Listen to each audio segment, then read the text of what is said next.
kali lagi.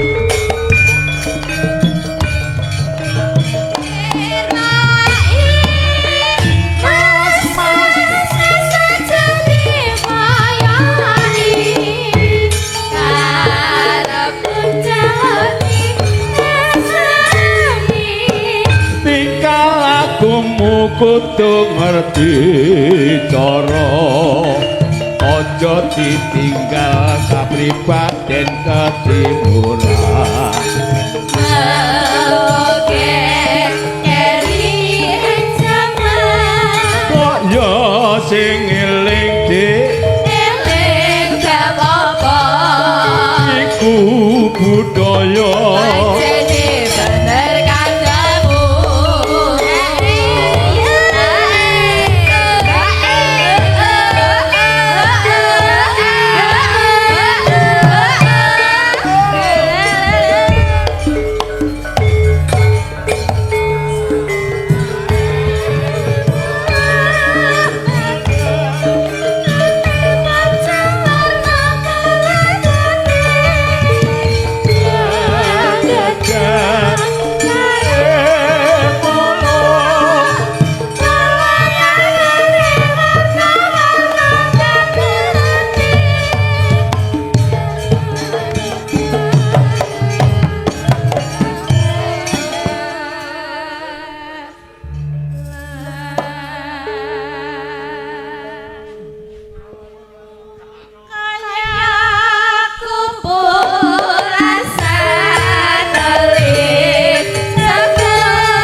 Alhamdulillah.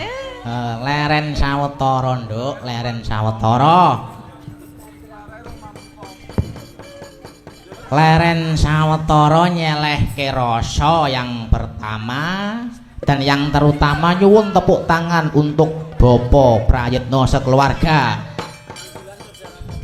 Atur sembah nuwun. Bih, reme cakram memang. Nggih. Alhamdulillah mung sak awake dhewe kelakon mayang ana ing daleme Bapak Prayitna kok kaya mangkono kuwi jlentreh kepiye Mak ngerti ya to Nduk sing sering wayangan ning kene iki janjane ramaku ning taun iki awake dhewe dipercaya dikon wayangan ana ing kene. Nggih, matur sembah nuwun. Oh, Mak, matur sembah nuwun. Kajaba saka iku ya, Nduk. Gandeng iki sasine sasi Sura. Sasi Sura iki becik banget kangge tirakatan ya karo introspeksi diri sisan gawe nyenyuwun marang Gusti ingkang Maha Agung lan uga menebar kebaikan nindakake dana rasa atur panglipur marang sedaya warga ingkang lenggah ana ing dusun turi kene iya Mak supaya atur panglipur lantarane Bapak Prayitna anggene kepareng wayangan. Heeh, wayangan. Syukuran wulan sura. Tur panjenengane anggone wayangan ya ora mung pisan pindho. Ning wis marambah makaping-kaping akeh dalang hebat sing wis nate wayangan ana ing daleme Bapak Prayitna. Ngono ya Mak. Heeh. Janduk panjenengane iki piyai sembada tur ya nglestarikaken budaya. Iki salah siji bukti bahwasanya Bapak Prayitna iki salah satu pelopor pelestari budaya Indonesia. Ngono ya heeh. Piyai iki nek wis tresna marang budaya, budaya kuwi minangka jati dirine bangsa, pancen ya kudu kaya ngene iki becike. Mula awake dhewe ngaturake panuwun wabil khusus marang Bapak Prayitna sekeluarga.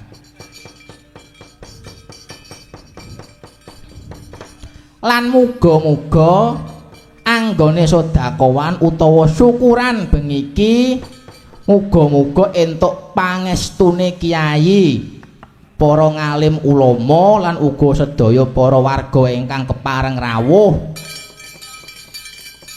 Mugi-mugi sedaya keluarga Bapak Prayitna diparingi padang ingkang dados pikiranipun, sukses ingkang dados usahanipun, pinaringan sehat lahir batinipun, rejeki tetap melimpah ruah kebak barokah, pinaringan tentrem keselamatan donya nganti tekan akhir. Amin ma Allahumma amin ya nduk. Mawawan ing daleme Pak Prayitna iki ya ana adicara ruwatan. Bener, ana adicara ruwatan. Ruwatan kuwi minangka sarana gawe ngresiki rereget sing ana awake dhewe. Ya muga-muga wae ya Mak. Muga-muga wae para warga sing diruwat sedaya mawon saged manggih rahayu rahayu salaminya Allahumma amin.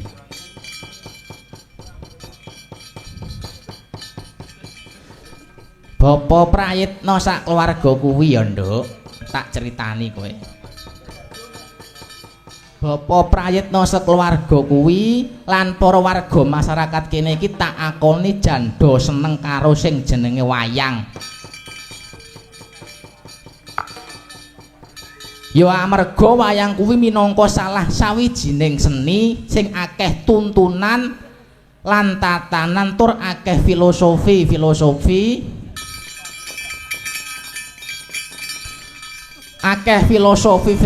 sing bisa diterapake ana kehidupan sehari-hari.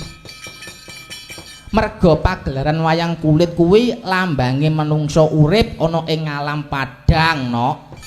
Umpamane piye, Mak? Umpamane ibarate ya, no. Sing bener kuwi bakale jejer, sing salah kuwi bakale seleh. Iki filosofine sing terkandung dalam wayang ya Mak. Heeh, bener. Sinambi awake dhewe guneman, aku njaluk Mbak Putri Nihaya toto-toto tembang alusan. Karo sinambi gegojekan. Ngono ya, heeh. Ya, ora dadi ngopo. Tak critani, Nduk. Wayang iki minangka manungsane. Mula ana simpingan tengen karo simpingan kiwa, ana simpingan tengen karo simpingan kiwa. Simpingan tengen iki saka tembung antenge angen-angen. Simpingan kiwa kae saka tembung manungsa kang duweni watak ala. Wayang kuwi minangka manungsane, Nduk. Wayang kuwi minangka manungsane, dalang kuwi minangka pangerane. Kelir putih iki utawa keber. Nah, iki kelir putih iki utawa keber iki minangka langite wayang. Dalang kok ndodok kotak terus njejeg keprak kuwi minangka jantunge wayang, jantunge manungsa. Terus kotak wayang iki filosofine, Nduk. Kotak wayang iki filosofine apa, Mak? Kotak wayang iki filosofine kuburane wayang utawa kuburane manungsa. Sak sugi-sugihe Dasamuka, sak ganteng-gantenge Arjuna, sak ayu-ayune Banowati. Yen wis wayahe mlebu kotak kuwi wis ora iso endono. Tetep bakale mati wayang yen wis mlebu kotak. Nah, iku wayang minangka tuntunan ana ing alam padang kene.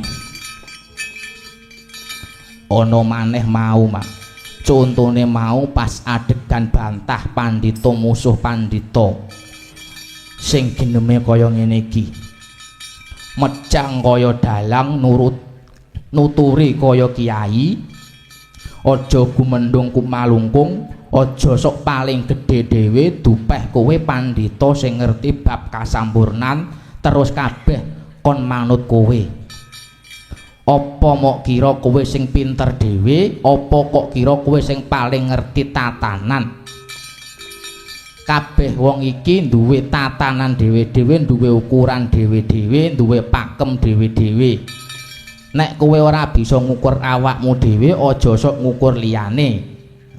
Kaya mangkono kuwi mak mau gineme cature omong-omongane. Iya. Kuwi to, Nduk, yen dijumbuhake karo kahanan saiki, yen dipetani kuwi jeru kena kangge sangu urip. Ora kabeh wong kuwi gelem diwejang, gelem diceramahi, gelem dituturi, ora kabeh wong ing jaman saiki. Merga sok kala mangsa wong saiki kuwi do duweni pakeme urip dhewe-dhewe, duwe aturan uripe dhewe-dhewe, duwe tatanan uripe dhewe-dhewe. Mula ana paribasan, aja sok ngukur wong liya yen kowe durung bisa ngukur awakmu dhewe. Sak tembung iki nek dipetani ya maknane jeru, Nduk. Ngono ya, Mak. Heeh. Pancen kepara nyata. Dadi wayang iki mawa filosofi, heeh. Wayang iki mawa filosofi. Wayang iki mawa filosofi sing bisa diterapke kangge jroning bebrayan agung. Heeh, bener kang dadi kandhamu.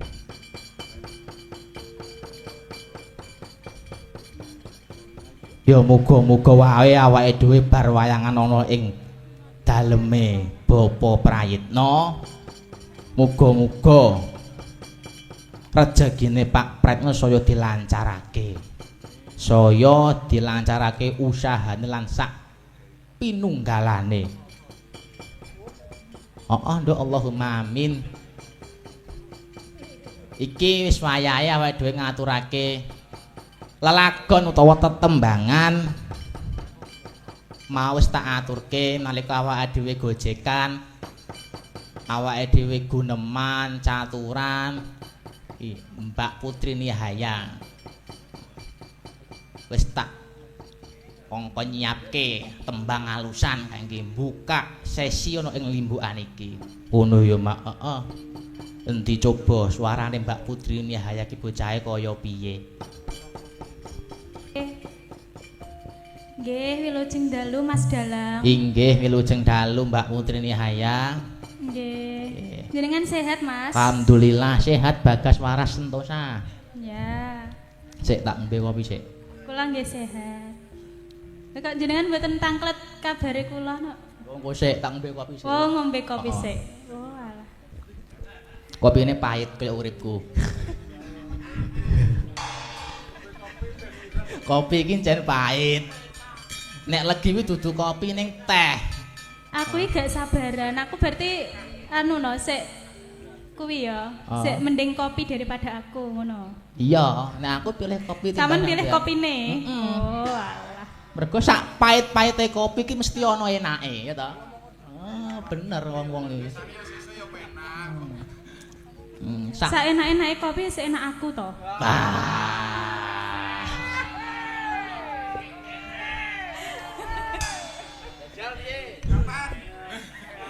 Iki kudu dipetani iki. Piye wong balen ora meneh? Saenak-enake kopi. Seenak aku. Seenak aku. Kopimu lak pahit to? Heeh. Lah iya, jadi ngombe kopi karo nyawang aku ben rasane legi. Coba ya, coba. Macet rene, Mbak. Macet rene tak sawang ya. Lah wis ngombe kok ya wis ya. Oh, malah saya pahit. Ora malah saya pahit. Heeh. Heeh. Sajake iki nantang karo aku wong iki siji iki. Kait wayangan ning nggone mlaten templek terus nang kene iki sajake wong ki nantang. Heeh, nantang terus ya. Oh, karo aku apa piye to, Mas? Pas pertama kali kae sampean kaya acuh tak acuh ngono karo aku. Iya, acuh tak acuh. Cuek to? Lah nggih cuek bebek ngoten. Heeh, cuek. Saiki kok wis wani wani napa? Ngejak guneman. Hah, wani guru guneman kan wani tok. Tajak guneman. Kae ning ndi ning Mlaten kae rada anu ya awake dhewe ya. Rada anu ya apa jenenge kuwi? Rada apa? Sopo sing ngomong e? Wow. Awake dhewe rada jegeke ndek wau jenengan ngetut mawon kula pas teng wingking ndek wau. Terus badane anu niku teng kamar mandi ndek wau kok ngetut mawon. Ora, keliru sing ngetut kuwi malah kowe wong aku mangan kok. Aku mangan lungguh kowe nyusul ngawe. Mas, ngejak jagongan ya toh? Sampeyan kok meneng ae ngono kae to. Meneng aku mung lagi topo wisu, topo bisu. Ora kabeh tak jak omongan. Lah nggih, kula kinten purik. Ora, purik perkara apa nyatane awake dhewe wis kekancan suwe to. Nggih. Ya ora ding lagi kenal kae ya. Iki sinden anu, Mbak Putri Nahyaki sinden pecinta alam. Kok iso mak senengane munggah gunung kok. Senengane munggah gunung iki bar munggah gunung ngendi, Pak? Munggah gunung karo mbayangne sampean asline. Kuwalik, kudune sampeyan nek munggah gunung kuwi ngejak aku ya to. Lah wong wis takjak ya jare aku wis prei munggah gunung. Kaya Wis balungan tuwa ngoten kok. Terus tapi nek mau peksa aku jane ya gelem lho, ora gelem meksa ya sampeyan. Peksa sithik, biasane mungkin nek gayane pertama iki kan nolak to. Aku dipeksa suwe-suwe gelem ya to.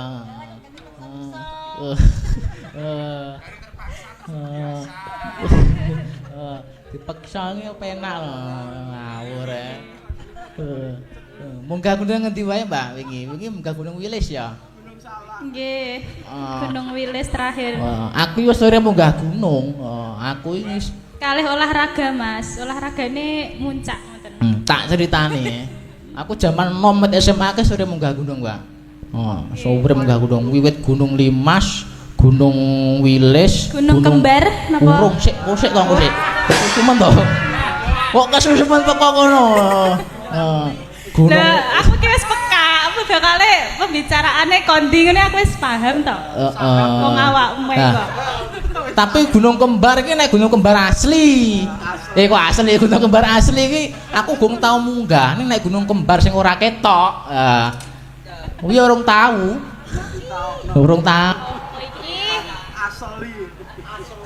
Urung tahu, Mbak. Riwayatku munggah gununge Gunung Lawu, terus Gunung Merbabu, Sindoro, Gunung ndi kuwi? Gunung Pundak. Aku nalika gunung ning Gunung Pundak, nek Gunung Penanggungan kae nambane wong kesurupan gunung ya kandhane. Gunung Punjul terus ya Pak Ji. Gunung Punjul sithik. Punjul loro terus. Nggih. Monggo Mbak Putri Nahaya ngaturaken lelagon sing nyemek-nyemek rumiyin. Sing nyemek-nyemek rumiyin mangke wonten pamundutan. Setelah niki mungkin wonten pamundutan ya disareh kemawon wekdal tasik dangu tasik dawa. Napa Mbak? Ngaturaken napa jenengan? Dandang gula banjet mawon. Wah, iki masuk tibane ireng manis. Nah, iki. Berarti malik pelok barang ya? Nggih. Arase pelok barang, Mbak. Sing halus-halus nyemek-nyemek dhisik. Engko sing dugdeng-dugdeng nayup-nayup setelah ini.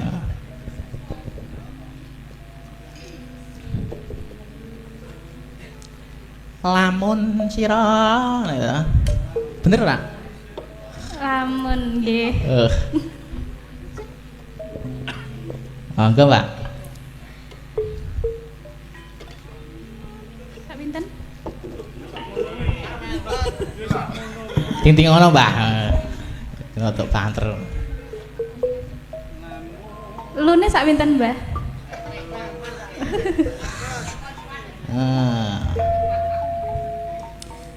Lah, sak pinten Mbah? Lamun sira ketek ngono kita ae Lamun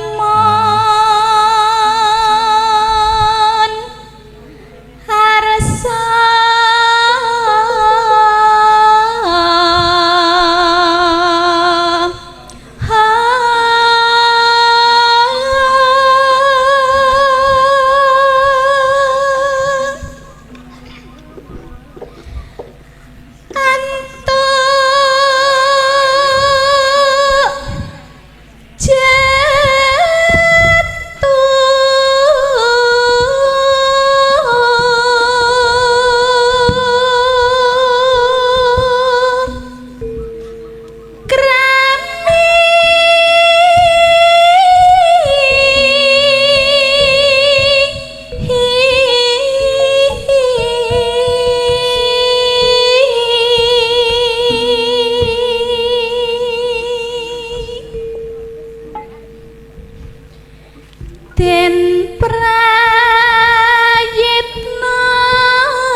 Nggih, matur nembah nuwun. Grayah-grayah alon-alon waton kelakon, sareh watone bikoleh. Mak.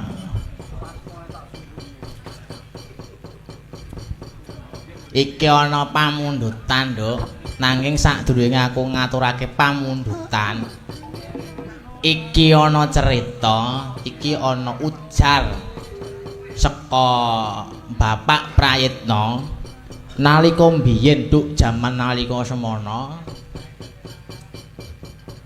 Pak Prayitna kuwi nate matur nalika aku isih sekolah ana ing kulon, isih sekolah ana ing jagat kulon. Yen ta wis lulus saka anggone sekolah suwene 4 taun dikon wayangan ning kene. Dikon wayangan ana daleme Bapak Prayitna. Mula aku mau ning ngarep matur Bapak Prayitna ki wonge sembada. Yen ujar kaya mangkono, nah iki dipinangkani ana ing bengi iki. Ngluwari omongane, ngluwari pituture. Nalika ndek jaman semana awake dhewe sekolah 4 taun ana ing jagat kulon. Wangsu kaweruh suwene 4 taun. Nalika wis lulus awake dhewe dikon mayang ana ing kene. Ngono ya, Mak. Heeh, matur sembah nuwun. Dadi iki idep-idep ngluwari gunemane utawa gineme Bapak Prayitna. Heeh, bener kang dadi aturmu. Ana pamundutan. Pamundutane apa? Ha iki. Ana mbangun desa dawahe podang kuning. Mbangun desa dawahe podang kuning. Heeh, Mak. Iki. Kira-kira sapa Mak sinden sing kepara nembangake? Sinden kelangenan saka Ponorogo. Sapa Mak iki? Ana Mbak Nada Citra Mbarwangi. Iki saka Ponorogo. Suka cedhak galek saiki piyayine nembe repot magang ana ing Disporaja Jawa Timur, Mbak ya. Heeh. Ana Surabaya lah lho maksude pase. Surabaya. Oh, ngono iki, Mak. Oh, ora dadi ngopo ya. Dijumenengake Mbak iki. Aku kangen karo suarane. Monggo, Kanca.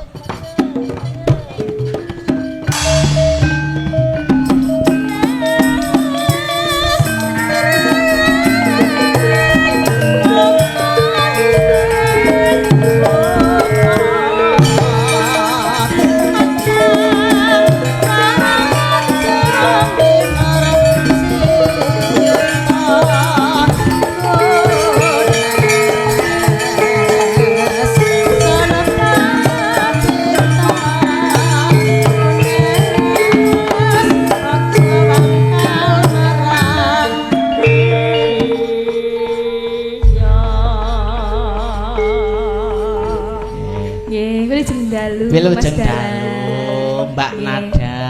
Sehat nggih? Sehat. Alhamdulillah. Wah, wajahe sumunar, cahyane kaya lintang gitu. Aku lagi bahagia hari ini. Kenapa kok bahagia, Nduk? Ya alhamdulillah iso refreshing, Mas.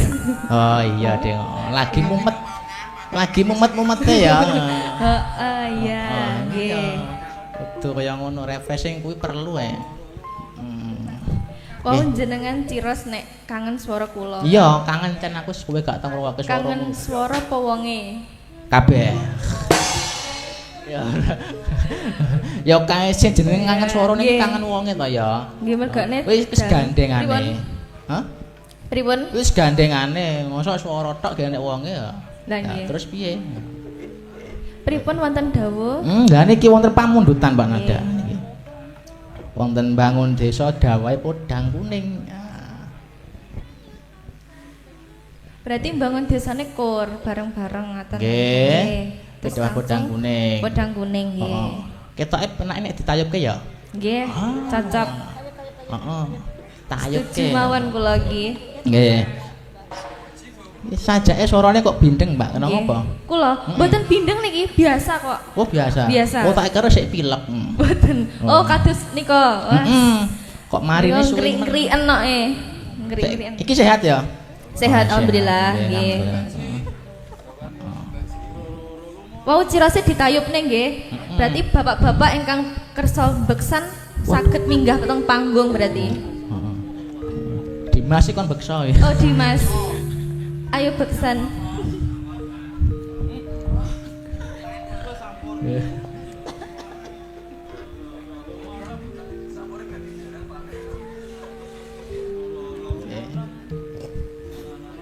Pripun iki? Nggih, sampun.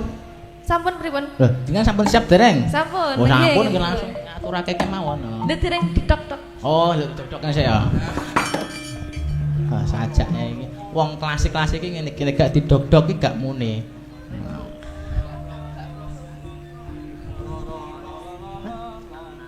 Oh, ngerti karo. Buka celuk mawon. Nggih.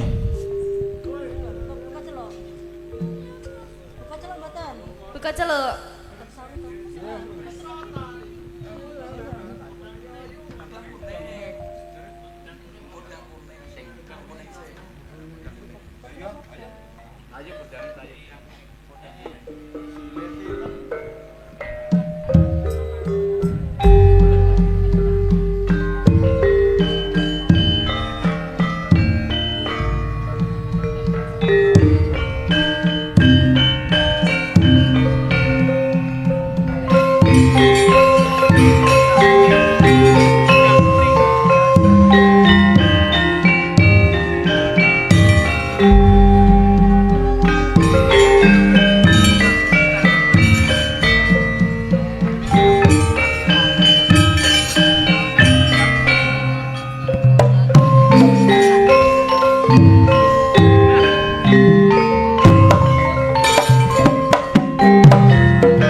Nggih, matur Nuwun, Mbah sampun nuwun. katur.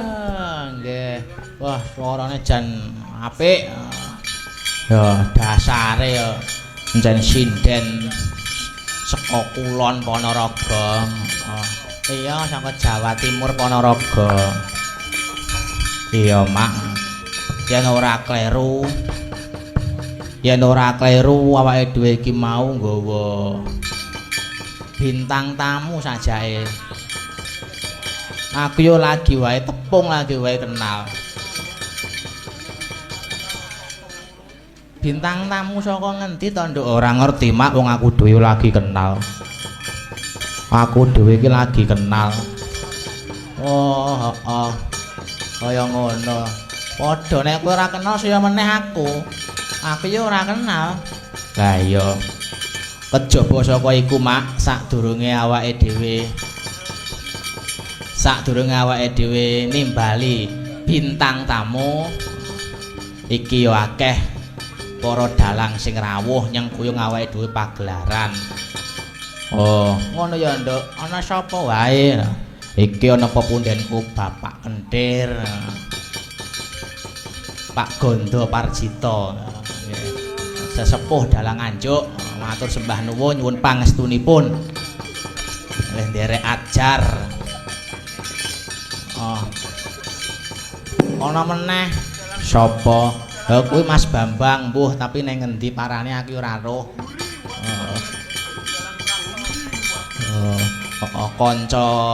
Kanca sakliting sinau bab wayangan. Iya, sugih kanca iki sugih rowang, sugih bala, ora ana mungsuh. Iya, Mak. Bakune awake dhewe iki saling mendukung, saling mendoakan. Rezeki kuwi wis akeh sing ngatur. Lah iya. Ayo, Mak, ditimbali bintang tamune ben warga kene iki ben do ngerti kiprahe iki kaya ngopo. Monggo, Cok. Kijing miring wae, aja diserampatke. Kijing miring ae. Ben mlakune saya miring-miring, nggih.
Jewi lujeng dalu bocah Wilujeng dalu. Si Mbok Yu, celokane Mbok Yu orang kenal kok. si mun to.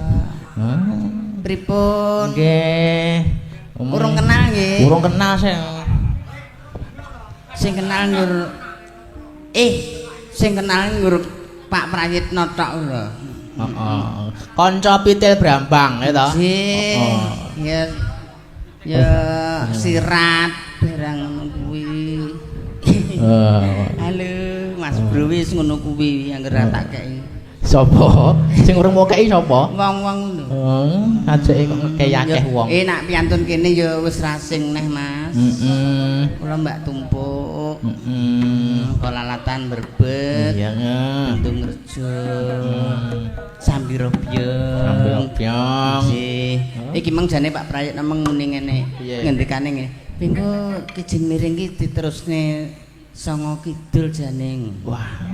Yo. Nggih Pak Prayit ngoten. Mengke mawon mboten napa-napa Mas Nowi kesusu wae. Nggih, kathah niki sik wonten nggih. Niki mijil ketoprak nggih wonten niki. Nggih niki sinten sing kagungan dalem niki? Bapak Prayitno. Prayitno. Wonge bagus, wonge sembodo. Nggih wong cocok karo jenenge lho Mas. Ning wong siji cilik. Lah niku lho cocok kali asmane Prayitno. Ngoten nggih. Pra tegese. Nggih pra niku prasaja. Yit.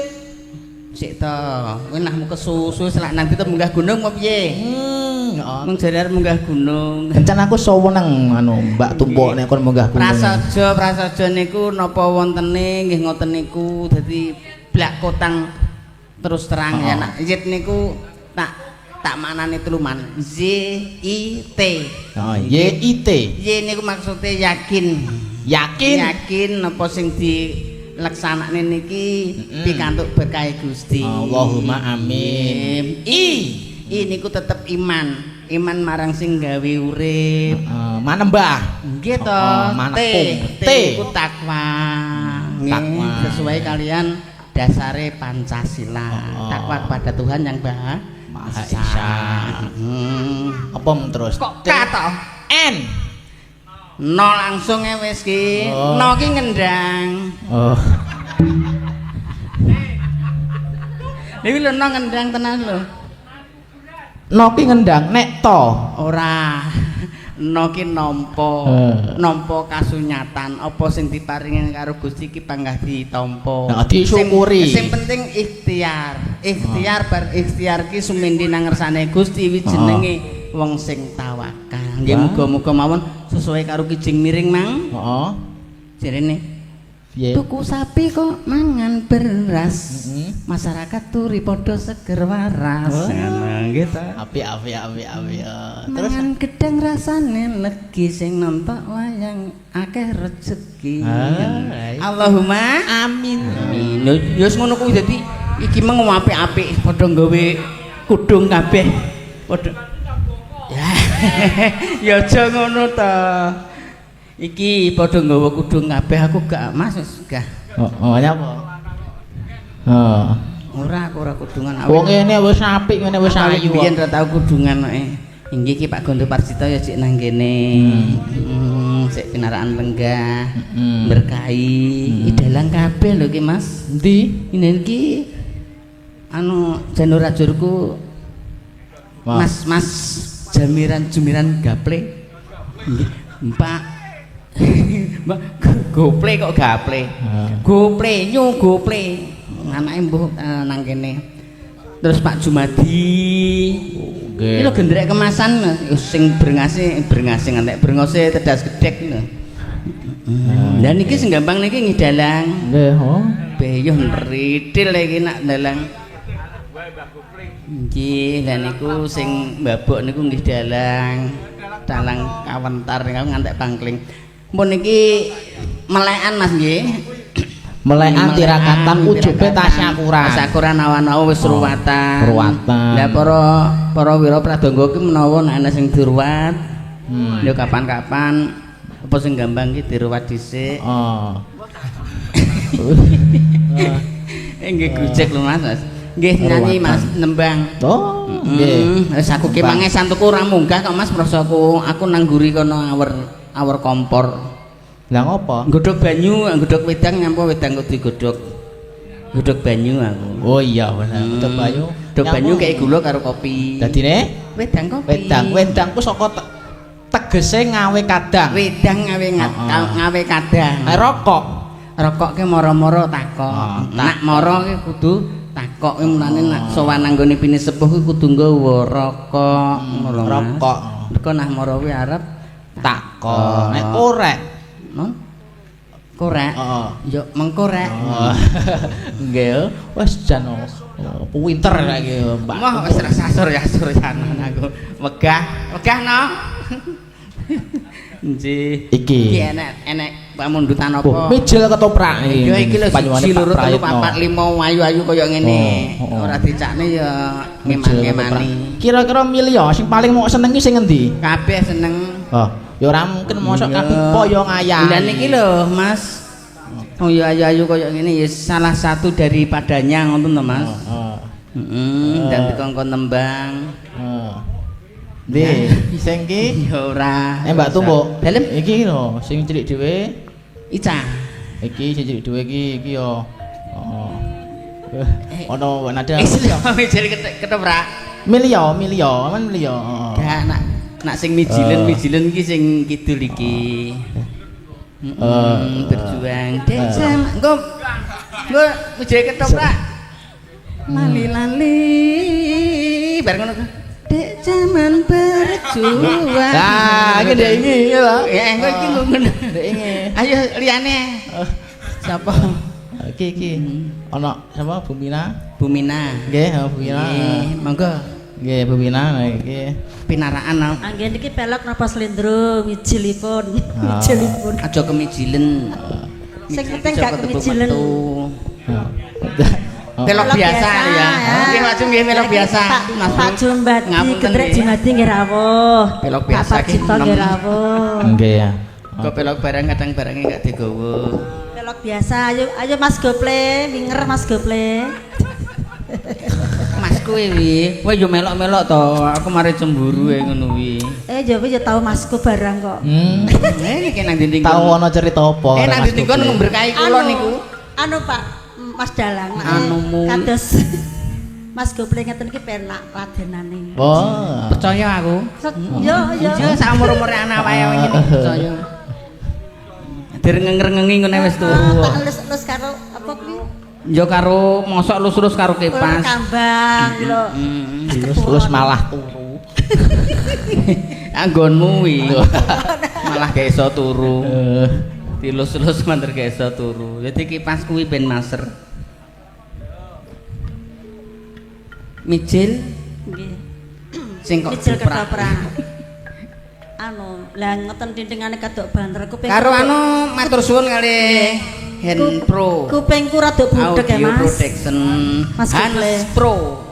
Hans Pro Audio Protection. Engko nak rampok radi matur suwune mbok mateni. Ayo, Mbak. Kados Gusti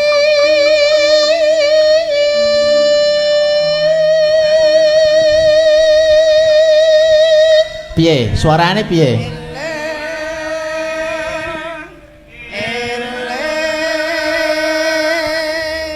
Panggah eling.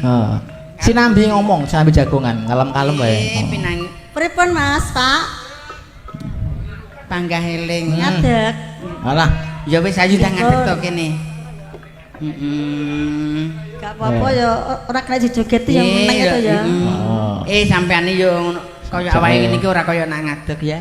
Oh ya. hati-hati Bu Minangku nek sandung to. Sandung apa? Siji, loro.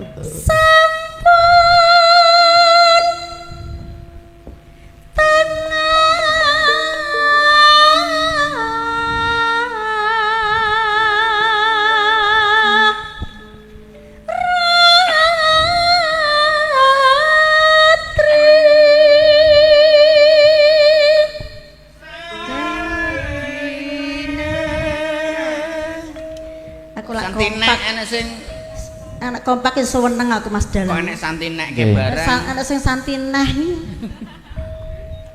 Ya campur lho mare, ora kaya nak campur. Tapi nak barengno penak. Iki lho maksud iki nak senggaan ki nak bareng ki penak. Aku nak ora barengno ya guwedhing kok. Ayo. Piye? Iki lho nah nyenggak iki lho iso barengno penak. Hop.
Gorengan ini rati balik terakhir gosong kok. Tapi nak gosong enak ya. Iya no, aku ya ireng-ireng gosong. Maksudnya ki lak manggang iwak kan lak kadok gosong enak to. Iki ketok rengat-rengat menemban iki. Gurih. Derek sendak sedaya mak seneng aku. Kompak nggih. Sing penting bareng. Mas yo gone iki yo sik nom-nom tak terus. Sik bujang kabeh nggih iso.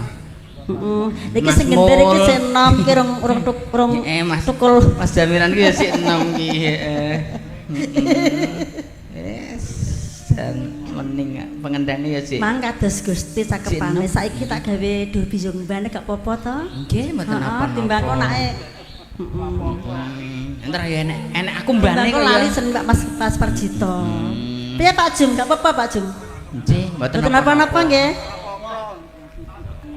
Aduh Pak Jum, ngono nggo. Aku ya arep ngono karepku meng. Aduh Pak Jum ngono karepku ya ngono. Senden ngono.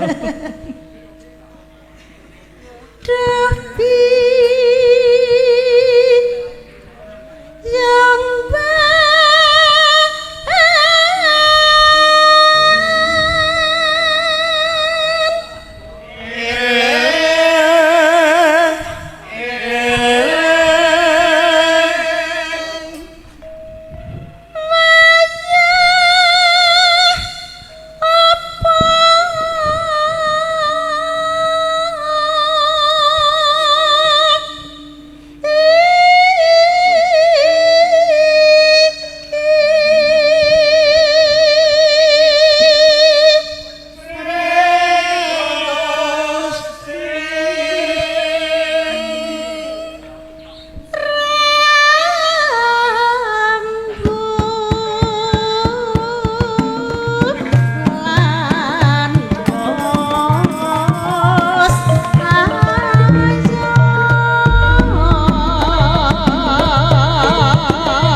pipa banyu kowe aja lali pethoke apa wi tales dengkulmu wi pipa banyu kowe aja lali kali terus ya iya kali kok iso ngatekne jum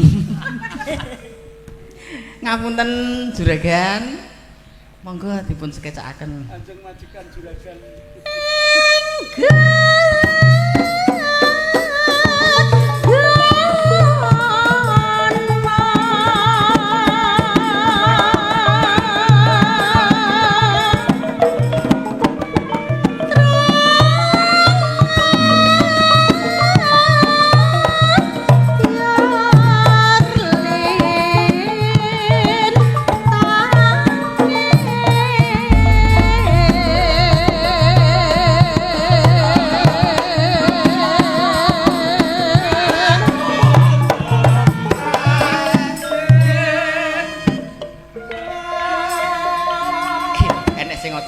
Karo wong ratu ki ya nek ora oleh. Ora oleh. Dawe apa wi Kanjeng Nabi ki sing sapa gelem ngraketi marang wong sing ora duwe kuwi termasuk umate Kanjeng Nabi. Nak sing ora gelem aku ki lho wong sugih, aku ki lho wong pinter. Lah wi bature Raja Firaun.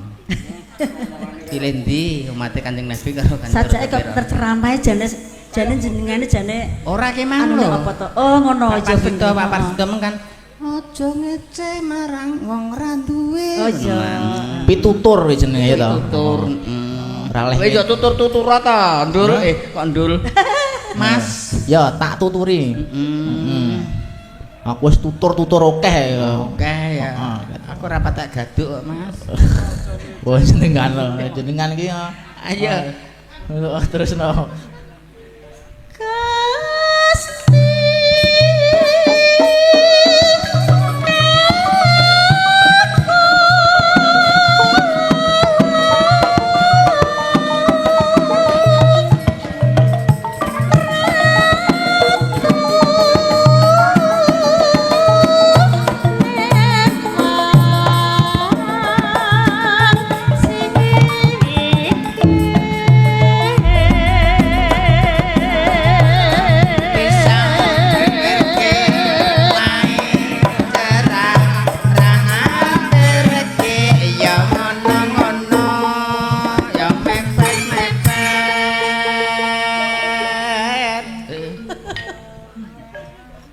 Disamperke omahe cerak.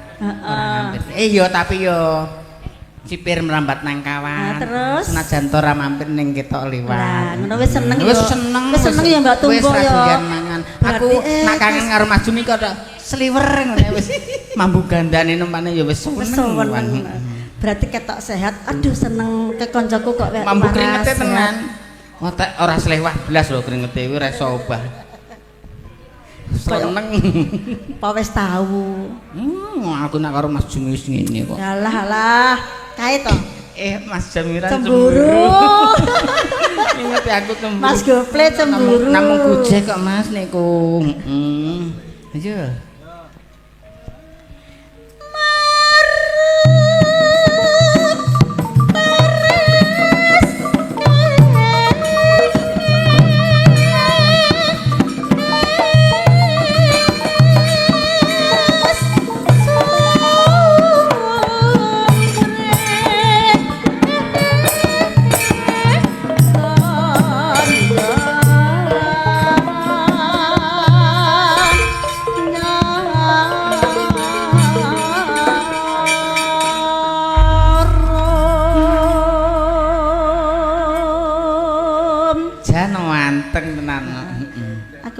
barang alus-alusane suweneng Mbak Lumbu. Tapi nek karo sing kasar ki seneng sing alus ngene iki. Lah ngopo? Anu, pripun nek alus ki remasaku ki kok meresapi. Dirasake ki kok nek alus mau dirasake. Anu Mas saged meresapi Mas. Nek kasar niki kan meres wedhus Mas. Aku lak kasar kok gedeng kok. Yo yo ndelok-ndelok kasar. Ya seneng seneng sing alus ngono lho. Pun monggo. Ya kadang yo enek kasare. Acan noman kene kasar. Iki lho sik kuwasarke tuwek nang piye. Ngene kan dikae klasik sik to Mbak Tumbuk kan. Awale klasik, awale ki kalem-kalem. Kalem-kalem. Ben kena dinikmati. Pemanasan lah. Heeh, engko sebab kok muda. Saya keras. Ngono lho. Engko nak rebarno, ya Mas Parnomi mesti keras guweting aku. Dadi iki nek pembukaan penak sing halus-halus. Halus. Ora sago-sago kenceng ngono ya. Langsung kenceng iki kok kenceng. keras kok Lah, kencang. iki sing tak rebuki gak aja aja ditampa negatif lho. Enggak, iki kabeh bab apa? Iki bab gending. Lah, gending, Iki bab gending. halusan. Bab Kena gending. kena dirungokke. Lah. Kena iki tombo kesel, tombo sayang. Mirasa. Mirasa. Pemeneh sambil ngunjuk kopi ning ngarep omah angine sumilir Iya. beh. Rokokan, Aduh, keturon, rokoke ceblok, Terus tangi ya. tangi rokok ceblok ya ora. Nggih sampun nggih. Nggih, matur sembah nuwun. Nggih, Pinarah matur nggih. suwun. Heeh. Jan mundak monggo dipun skecaken nggih kali mirsani ngene iki apa ta timbangane ndelok kucing kerah. Mending delok. Ya ndelok tumpuk. Heeh. Kucing kerah kadang dipisah iso nyokot dikleke dadak sikil. Delok tumpuk iso guyang kuwi mau samesem dhewe ya ta. Ya aku ora nek batur ya bangga mesam-mesem Mas. Oh, edan tadi. Ya ora mesti. Ya salah sayange kok iso digawa rene wis terus nak wis kaya ngono kok iso. Lanjut Nggih, pripun? Suwantene Bumina pripun nek puwenak to? Yes, niku panggah jeling Mas. Jling. Nggih. Nah, saiki iki gelem buat anakmu siji lho. Niki, ayo cah, rene Cilik lho. cah. Oh, sik mendahar jane emang. Iki Ya sik kok tintaning kowe. Iki sinden isine mung mangan wae. Ya ora kok ya. Enggak mundak gede, mundak gede. Cahyo.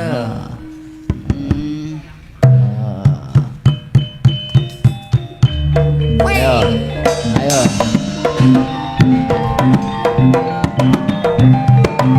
Diuruse, dilekse ya ta.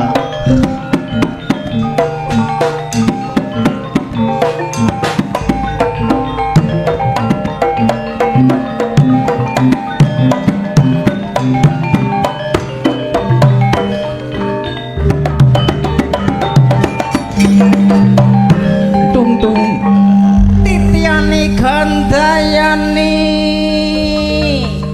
wayahe wusling sir wengi. Tityani gandayani wayahe wusling sir wengi.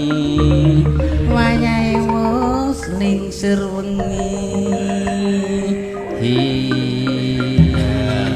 Nah iki ya. Iki ketok iki ya iki pelawak dagelan. Alah ya Dagelan kadang nyandang dalange ya iki. aku seneng nek Kang Warna. Oh. Ayo lek ngetan ya mlewayu ngetan ber. Ale ayo lek ngulon. Ngulon nang ndi? Oh. Jogangan nak pengen kecemplung. Ayo.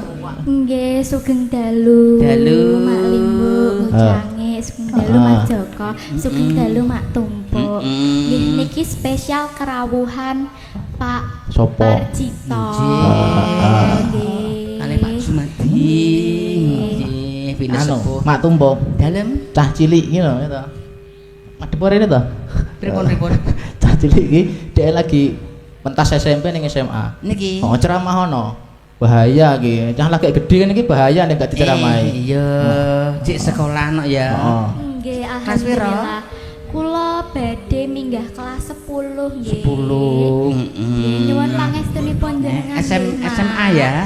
Nggih. SMA. Ya sanu no ya sinambi. Nggih. Apa winingkatke nggone sinau kabudayan, Nggih. nembang nyanyi sinden, sekolahan yo ngono aja dilirwake ya.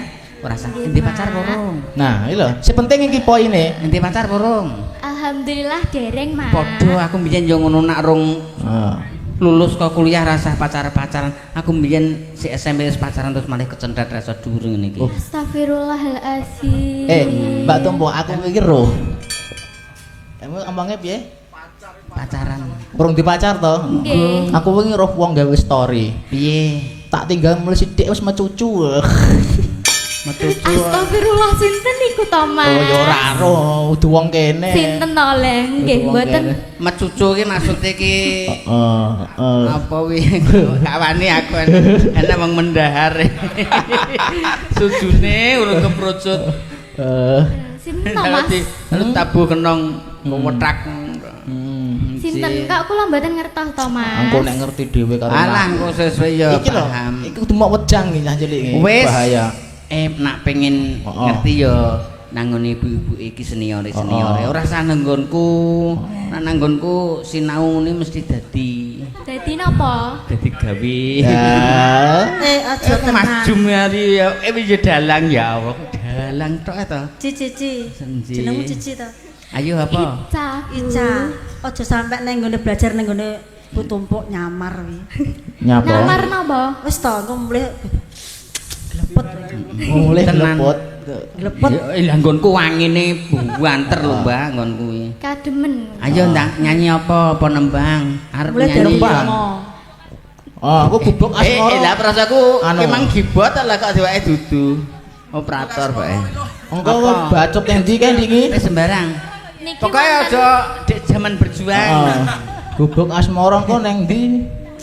Capek gunung, kok bacot nang kono meneh. Oh, capek gunung ya. kan kula remene berjuang Mas. iya, Niki iya. menang. Iya, heeh. Lah nek mampir teng gubuk mawon nggih mboten menang-menang to. Iya wis ndang berjuang. Kaya tau-tau ning gubuk. Ndang berjuang wis ndang berjuang. Wis ndang yo. Apa?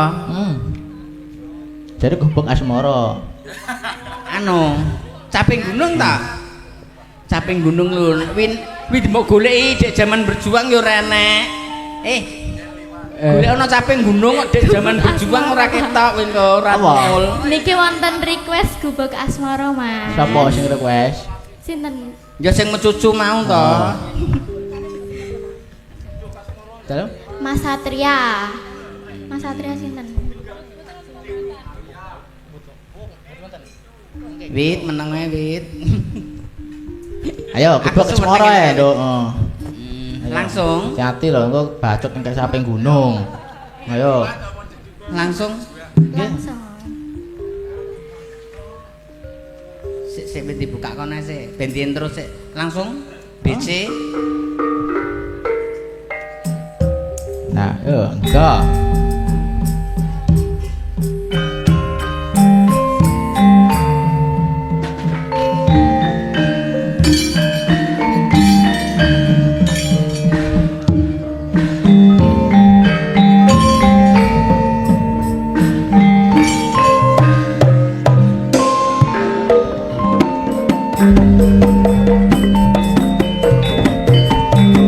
Yen liwat aku kelingan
mendahar arep takon hake kok nyolot kabeh.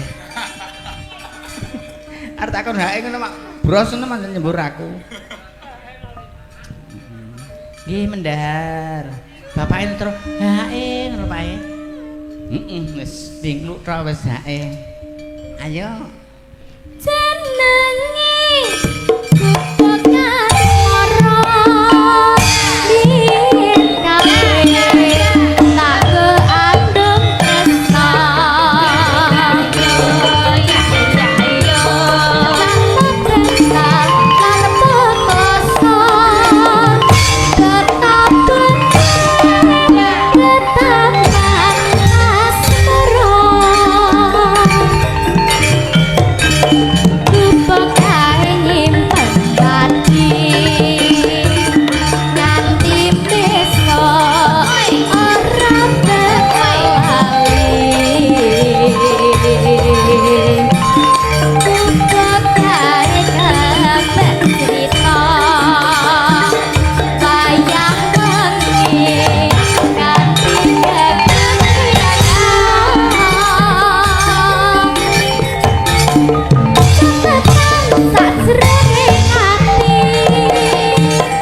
Gumbyak. Pripun Mas? Kon mboten berjuang lho niki. Oh, ati wae. Wis nang gubuk isis. Wis iso ning gubuk. Wis gak perlu berjuang. Wis gak berjuang lho ya. Berjuang ngene. Berjuang. Iki wis gak ngene iki wis. Apa? Nggih, awas. Nak dadar iki tekan sikil gak kepangan kok.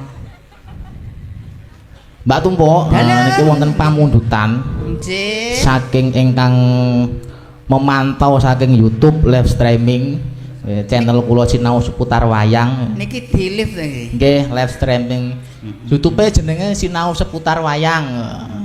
Aku gak ora tau sinau aku. Sinau seputar wayang sini mau ngudi kaweruh iki sik babat-babat channel YouTube. Nggih. Ya belajar, kula nggih belajar, Mas. Niki wonten ingkang nyuwun saking Semarang. Napa nggih? Niki saking Semarang niki napa niki nonton layar lebar kula di WA. Nggih to, di WA.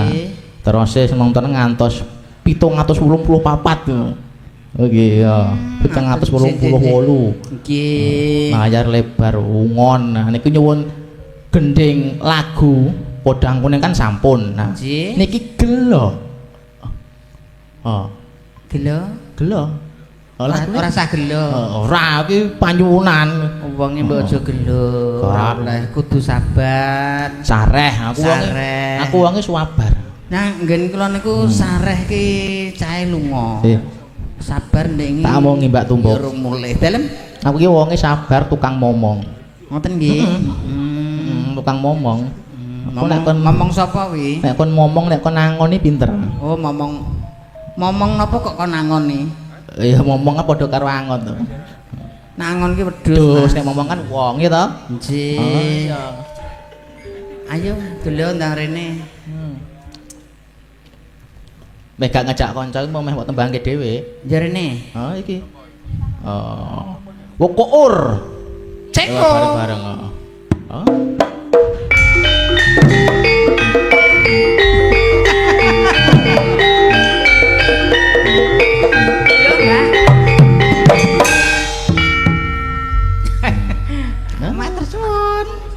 Darene. Ayo. Yo dingo-dingo. Heeh, iki ayo Mbak Putri wis siap. Yo. Mbak Putri yo, Mbak Putri gak apa. Apa Mbak? Yes. Iki lho. Bar madang mesti wareg bengoke banter. Si, aku wis nang jero wis selepek Mas. Rako berserit. Hmm? Rako berserit. Serit ki apa? Napa? Serit. Seriki kaliren. Berserit, Pak. Lan anu napa? Niki lho panganan kok tenggok kon Wah, Urung sampai kolu. urung sampai kolu. Surung karo apa ngono tabuh apa kuwi. masaku bahasane mung sak pace ya aneh-aneh to. Nggih. Heeh. Ernorno. Niki kula repek nggih. Ora apa-apa. Ora apa-apa. Serat, serit. Dah lho, lak seret iki. Sereten. Selilitan. Selilitene untu ya nek seretene gorokan. Gorokane sereten. Dewi-dewi ya Mbak wong Jawa. Seret karo selilit kok gak padha. Selilit iki. Aja dikandele to mburine, dikandelke. Selilit nang untu ya nek seret ki nang gorokan aku dhewe ya ngono. Nggih. Nek pamane suwi ora tau nyuwarana ya suweret. Heeh. Nang swara lho. Ya. Oh. Pun siap Mbak Putri Naya? Nggih. Gelo. Gelo nggih. Gelo.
Penonton mriki iki penonton do seneng wayang kok niki kok iso. Ayo. Kaya ngene lalakonmu piye apa kok dadak ketemu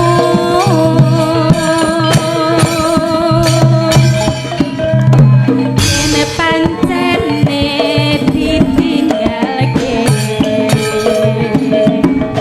gawe kelam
Ya, ya, ya, ya, ya, ya, ya, ya. Ki Joko.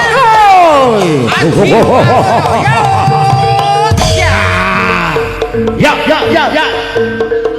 Warrogo. Ya ya mbak numpak ya. Kamu anu. Ngamuk. Wes aku. Klenger. Tak kira sampean kesurupan deh. Lah, alah. Iki yo meh jane. Kesurupan sing nambani sapa? Apa? Ini nambah nih Pak Ji. Oh, tahu. Oke. Kerukup blangkon aku mandar ngungkep. Nggih sampun nggih Mas Joko. Oke, matur sembah nuwun Mbak Putri Naya kebar lenggah. Nggih. Tak tumpuk. Dalem. Niki sarehne wedal sampun radi dalu. Ngaten nggih. Lakone nggih tesih dawa amarga niki lakone nggih lakon nges Gandamana lair. Ngoten nggih. Jenengan kuaturi ngaso. Nggih. Nggih. Wes sakame sore ngaco ya. Nggih, heeh. Nyusun Wong nggih. ngaturi ngaso nggih, heeh.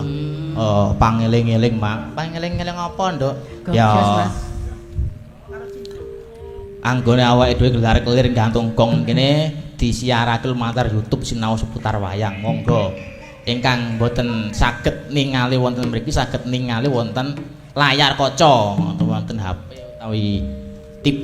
Nah, iki TV wonten YouTube. Ngono ya, Nduk. Heeh. Ya wis, Nduk. Ngobong dupa rumiyin, heeh. Ngobong dupa kanggo lelakon bacutke lelakon ana ing bengi iki.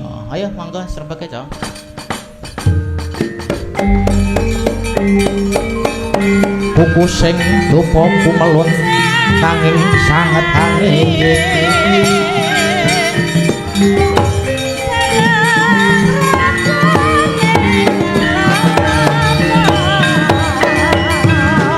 Oh